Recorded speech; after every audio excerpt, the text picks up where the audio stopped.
Hello there everybody, Mr. Wilson here, and welcome to my channel, Mathematicards. Now, if you haven't already, definitely check out all the videos that are on this channel, because there are well over 200 videos at the time of recording this. Now, at this release date, the channel will now be exactly 1 year old, which is crazy to think about it because I started this as a bit of a hobby, a bit of a side sort of interest, and now it's grown into a huge passion of mine. I love uploading videos to this channel, and since the start of this year I've been uploading one every single day, and that's reflected in how many people are watching my videos and subscribing. Just this year alone there's been a huge growth, and we are well on the way of getting to 1,000 subscribers, or 10 to the power of 3 subscribers. Now, in this video, I just want to say, first of all, thank you for those that are watching, and just to say a couple of things. So, first thing, I absolutely love reading your comments. There are some really brilliant comments, people saying that it's really helped them, it's really good for revision, I explain it really well, and I try and read the comments basically every day, and it's just so lovely to see people liking my videos and liking what I do. And second thing about comments is, if there is something in particular you would like me to do, then please leave a comment. Leave a comment below this video if you really want to, or any of the other videos. People have requested certain topics or certain exam series to do with GCSE maths, further maths, A-level maths. I've got even had GCSE science before. And I've got a massive to-do list. There's so much that I want to do, but please don't feel like I'm ignoring you, because actually some of these suggestions are brilliant, and are well worth talking about. I absolutely love maths more than probably anything, and it is such a joy to have the time to make videos on topics that I really, really enjoy, and to sort of share that passion with you guys, and hopefully try and explain it in a way that you can understand, and then hopefully you can do better in your whatever qualification you are studying for. So not only did I want to say thank you in this video, because, thank you for just the support and people actually watching the stuff. It means so much to me that people are sort of gaining new knowledge because of what I am talking about. But also, I want to give you a little bit of behind the scenes. So first of all, why the channel name? Second of all, how do I make my videos, and what goes into making the videos, through what equipment I use and what software I use. I'm going to talk all about that in this video, and then just little bits about maths that I want to talk about. So let's start with the channel name then, Mathematicards. Where does that come from? Well, it actually goes back to when I was a trainee teacher, and during my training years I wanted to engage students in the sort of history of maths and where it comes from, and I decided to make like a trading card game based off mathematicians and mathematical ideas, and I made over 200 different cards. Everything from a card like a trading card, which was like a square and a right angle triangle and shapes and things like that, to algebra. I had mathematicians like Gauss and Fibonacci and loads of Pythagoras, Ada Lovelace, loads of mathematicians, and you could actually play them as like a trading card game. I've never actually shown it on this channel, maybe I should do. But the students loved it, and they made their own, and we printed some of those off as well, and it was such a lovely card game, but I needed a name for it, and so we decided to do a sort of play on word with the word mathematics and cards, mathematical cards, and called it Mathematicards, and the name stuck. And when I wanted a name for this channel, it was the first thing that I thought of when I started this channel, was when I did my teacher training and those trading cards. But yeah, I will definitely have a couple of videos on those, and I'll show you some that I made, and maybe I can print some off or share them around and things like that, because they were a really nice way of engaging students in where maths comes from and who invented this thing. Like, who invented the area of a triangle formula? Who invented, or where does Pythagoras' theorem come from? And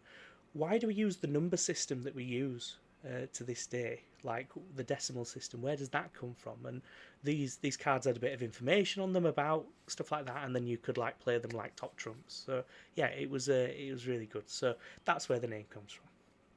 Now, in terms of like how I actually make my videos, then a little bit behind the scenes. When I originally started off making videos, I was making TikTok videos a few years back, and when I started making those videos, I didn't really think anything of it. However, the first video absolutely blew up. It got well over 3 million views, and I then consistently made TikTok videos.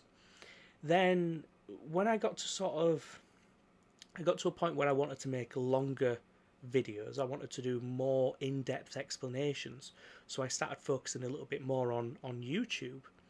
I was still using the same equipment that I was using back then, so just to give you a bit of an insight into the equipment that I used. So originally I had one of these. It was like a little, I don't know if you can see there, it's like a little clip-on microphone, and I use this in my TikTok videos. It just plugs into your phone through the headphone jack. Not that phones have those nowadays, but I used to use this for basically all of my TikTok videos.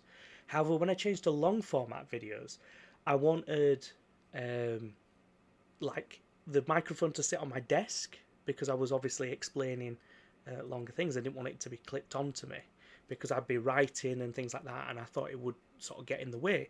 So what I did was I bought one of these like little bendy tripod things, and I just clipped the microphone to the top of this tripod, and that just sat on my desk. This tiny little microphone was picking up the audio for my videos, and I used this microphone until January of this year. So for basically all the videos that I did last year on this YouTube channel, I was using this tiny microphone, which was £20 or whatever it was, sat on my desk, and that picked up my audio. By the way, I will try and put the links to all the stuff that I use in the comments, just in case anybody wants to get it for themselves. I'm not being sponsored at all by any company, although if they did want to sponsor me, then please feel free. But I'm just sharing my experience and what I use, and maybe you might want to get it for yourself. But for a very long time I used this, and looking back, I think the audio was a little bit staticky. It was a little bit not great, but it did its job. Lots of students learned a lot from those videos, and the emphasis is on the explanation. It's not necessarily on the quality of the audio. That wasn't really what I was going for. So to me, buying a £300-400 microphone just was not worth it. So for a very long time I used that, and then for my video capture, I used this really cheap webcam. Now, the reason why I had this is because I bought it back in COVID times. I needed a webcam for Zoom calls and stuff when I was at university and lectures were going on online. And I needed a webcam for seminars and stuff like that. And I just bought a really cheap webcam from Amazon. It's not very good quality, and looking back, it didn't look very good. But at the end of the day, the focus, I still use this webcam again until about January of this year. And really the focus is the maths, it's not on me. So I wasn't really that bothered about having a high quality webcam, because this is just some generic webcam that sits on the top of your computer, plugs in via USB-A. It's not anything special. It just did a job, and the videos turned out all right. So I think the main point is that when I started, I didn't buy loads of expensive equipment. That was basically what I had to make the videos, and I had my laptop and my computer at the time, and that's how I made them. So don't think you have to go out and buy loads of really expensive equipment if you want to start making videos. I just didn't, and slowly over time I've sort of upgraded pieces of equipment that I think, oh yeah, no, I could have a better microphone, or I could have a better webcam, or maybe I'll get this or I'll get that, and things. But that's basically what I started with. Now, just to go on to, just before I go on to equipment that I now use, I just want to talk about why do I put myself in the video, because I have seen many paper explanation videos online, and in every single one that I've seen personally, it's just either a digital copy of the paper and someone talks through each question and they write down the stuff, or they do it as a physical copy, but all you can see is their hands and they're talking over it. You never usually see the actual person that is doing it. And I wanted to be one of those people that did put myself in the videos. I think for two main reasons. One, I think it sort of connects the audience a little bit better. I think if you're just staring at a paper, it seems a little bit impersonal. Like there isn't that connection there. You don't feel like you're actually engaged in the topic, or that's what I think anyway. And I think actually by seeing my face and seeing, you know, my facial expressions and how I look at questions, and, you know, when I do like squints and I sort of you know, odd inflections and things like that, I think it sort of makes you more engaged in the video a little bit, and you know, makes it seem like which is my second point, it makes it seem like a normal lesson, right? Because at the end of the day, if you're sat in class, you always see your teacher, right? You see what they look like. So it's very strange to be explained maths but not actually know who's explaining it.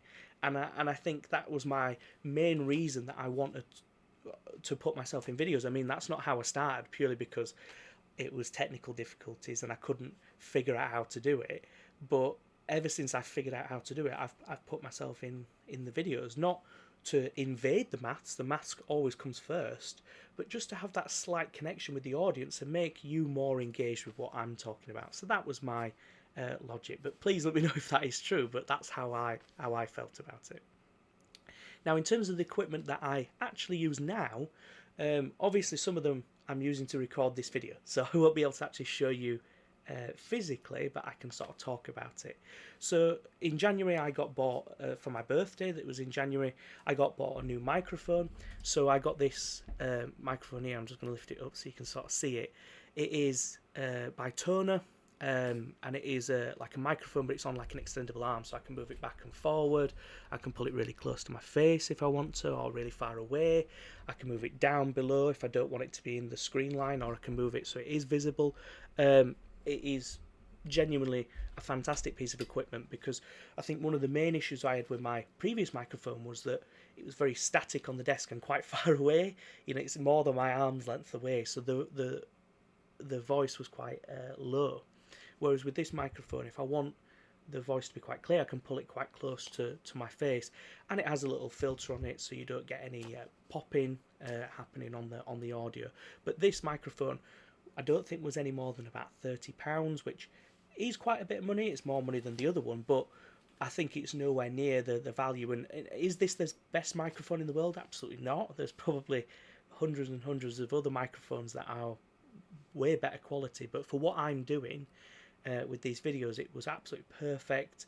It's not invasive. It sort of is there to capture my audio and capture my voice, but it's not there to get in the way of what I'm trying to do. So it was absolutely perfect for what I needed to do. I also got a new webcam at the start of this year. So this one is higher definition, and it also comes with a little controller that you can control. You can move it up and down, autofocus, zoom in and out. But really, apart from that, it's just a better quality webcam. Again, it was slightly more expensive than my first one, but is nowhere near nowhere near more than £30 for that. And again, I'm not the main focus of the video, so to me, having a webcam that is super high quality just doesn't really make much sense for my use. It might make more sense for other people's uses, but for what I'm doing, it never made much sense. In terms of equipment that I have used from the start and I still use, it has to be this. So this is the writing tablet that I use for every single video. Every video that I've produced, I've used this writing tablet. And it is the same one. It has been used for well over a year now. I used to use it in tutoring when I used to do online tutoring as well a few years back. So I've had this for quite a few years now. It cost me around about £20, I think. It's the XP Pen Deco Fun Small. You know, it's actually a graphical design tablet.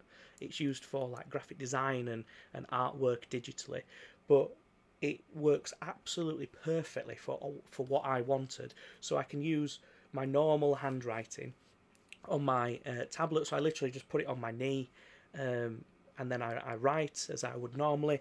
It does take a little bit of getting used to because it is quite a small tablet, and the area of your screen is only, you know, this wide. So it does take quite a bit of getting used to. But I could not do these videos without this. This is by far the best purchase that I've done for these videos, and is well worth an investment.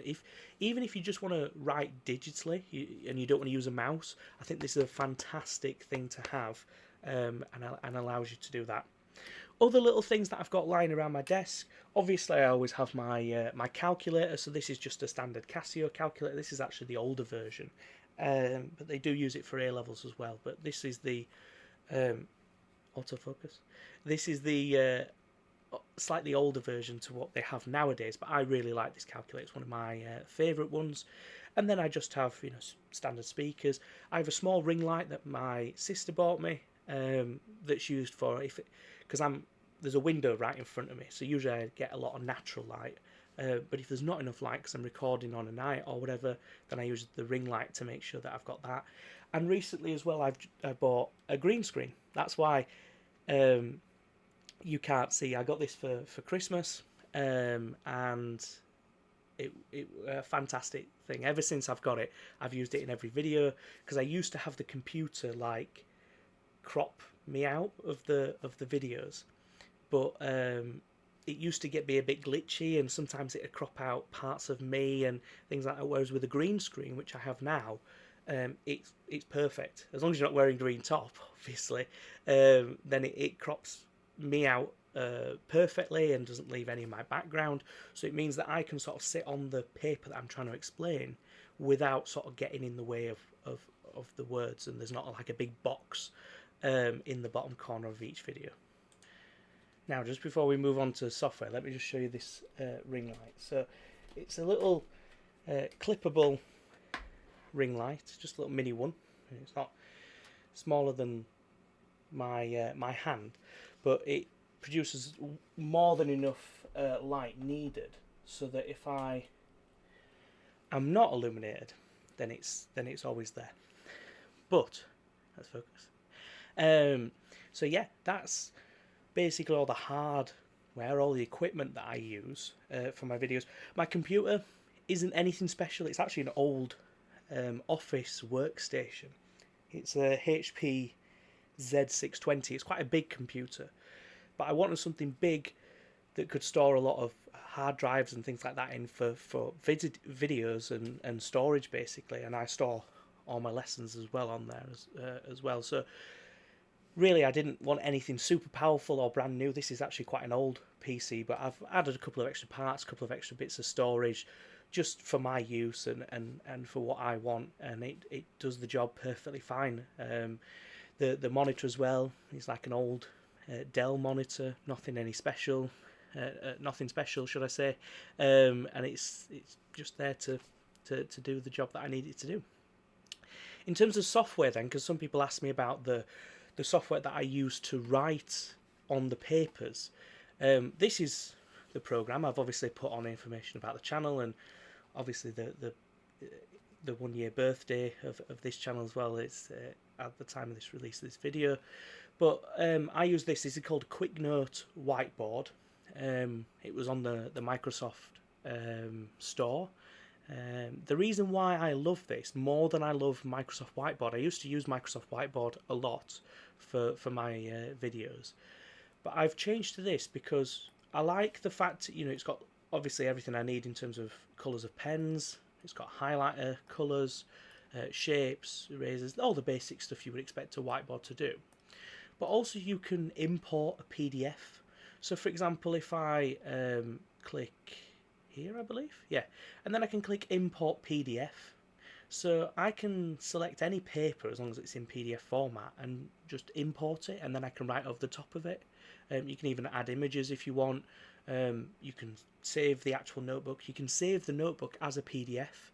So I like to, when I've finished a paper explanation, I like to save a copy as a PDF, just in case I then want to print it off for students or things like that. So I absolutely love this software. I've used it in basically all my videos since I first discovered it, and yeah, it's done a fantastic job.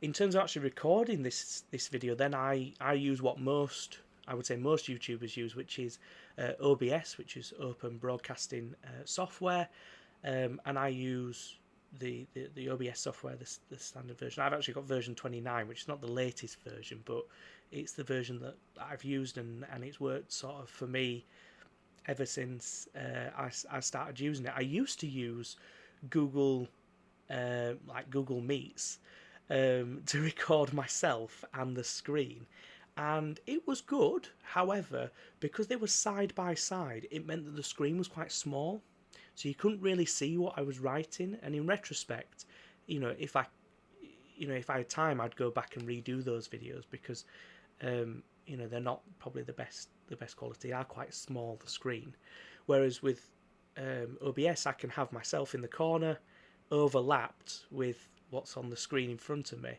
and you obviously can see the screen so much better than in the early videos that I used to make.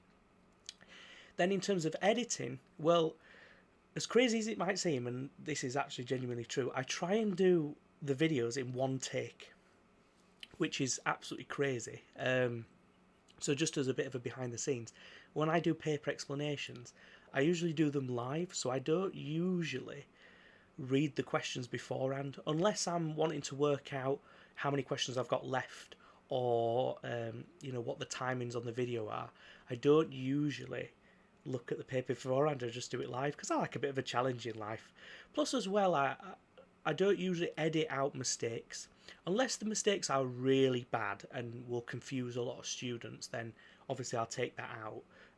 But I like to leave in the little mistakes in there when I forget to put a negative or something like that, because I think it not only humanises me a little bit, but sort of makes you think, well, actually, Mr. Wilson here, he's got a degree in maths and he still makes mistakes in GCSE maths, and that is completely normal, because when your brain is going at 100 mile an hour, it's very hard for it to sort of pause for 1 second and just make sure that it's absolutely flawless with no mistakes. I remember there's a famous line that says, a good mathematician will know how to do maths, but a brilliant mathematician will spot their own mistakes. And I think it's a really powerful line, that, because actually, yeah, we can all be good mathematicians, we can all get the right answer, but actually a brilliant mathematician will be one that makes a mistake but actually spots it before they get to or they spot it even when they've got the final answer, they know that they've made a mistake there. So I try and do it in one take if I can, and leave those little tiny mistakes in. But if I do need to edit something out, because most of the time for editing it's a cough or a noise outside, like someone's mowing their lawn or there's a siren going by or whatever, then I use, is it called Clipchamp? Is that what it's called? Microsoft Clipchamp, to edit my videos, because I have a Microsoft 365 account, so I just use that to edit my videos. Usually I don't use anything more than snipping out the bit that I want to get rid of, or the noise that's been annoying in my video. I just get rid of that and then I upload the edited version. But like I said, most of the time I try and do it without doing that. Plus it saves me a bit of time, because at the end of the day I make the videos, I edit the videos, and I upload the videos. So if I can cut out one of those three things, it obviously saves me a lot of time. But yeah, I think that's probably it for a sort of behind the scenes look. Obviously I haven't shown you sort of behind the scenes. It's not very exciting.